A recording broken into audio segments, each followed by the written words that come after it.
yonke into oyenzayo njengamanje wena uyenza ngoba uyitshela ukuthi usemncane, usayijabulisa usadla ubusha bakho. Kuyofanele ukhumbule ukuthi isazobuya somdala iyobuya ngisho usugugile. uNkulunkulu ngeke ukwazi ukumrobha. Kunabantu abathi mabephila emhlabeni benze zonke izinto ezimbi ezimgilingwane lezi, behambe bezwisa abantu ubuhlungu.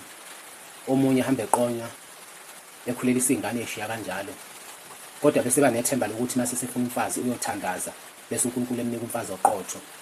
Kanjalo futhi bakhona nabesifazane ekukhuleni kwabo uthola ukuthi bagijima kakhulu, baqoma kakhulu, etshela ukuthi mase sedelile uzoguqa ethandaza uNkulunkulu, ecela ukuthi uNkulunkulu akamnike indoda eqotho. Ngeke ukwazi ukuthi ungafike usebenzise izinto zikaSathane bese wena ufuna ekugcineni bese uzofuna izinto zikaNkulunkulu. uNkulunkulu ngeke uzokwazi ukumrobha. Yonke lento oyenzayo njengamanje okwazi ukuthi ngelinye ilanga iyobuya.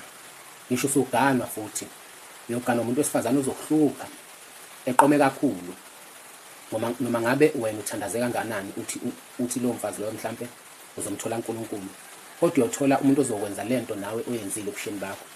Kanjalo futhi noma umuntu wesifazane ungaqoma nje wena uyitshela ukuthi uyayidinga uyazenelisa, kodwa nawe mhla usogana uNkulunkulu uyokunika indoda eyoba yilento nawe obuyiyona usemusha.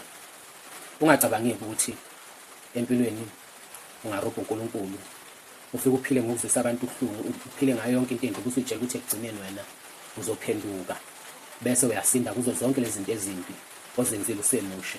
Ngeke uzokwazi ukuthi uphila wena uphile ngendlela kaSathane, uphile ngezinto zikaSathane bese ekugcineni ucabanga ukuthi uzomjikela uthi wena usafuna into kaSathane. Ngeke uze kwenzeke lokho. Zonke lezi zinto lezi zisazobuya futhi uzothola lokhu okunjengalokhu nawe ubukwenza ebusheni bakho. Makwenzekile futhi waqondana ngephutha wathola umuntu oqotho, leyo relationship okwazi ukuthi ngeke izisebenze. Kuphakathi kokuthi nizohlukana noma kodwa khona inkinga ezoba khona ngoba wena ube uthole isibusiso esingakufanele.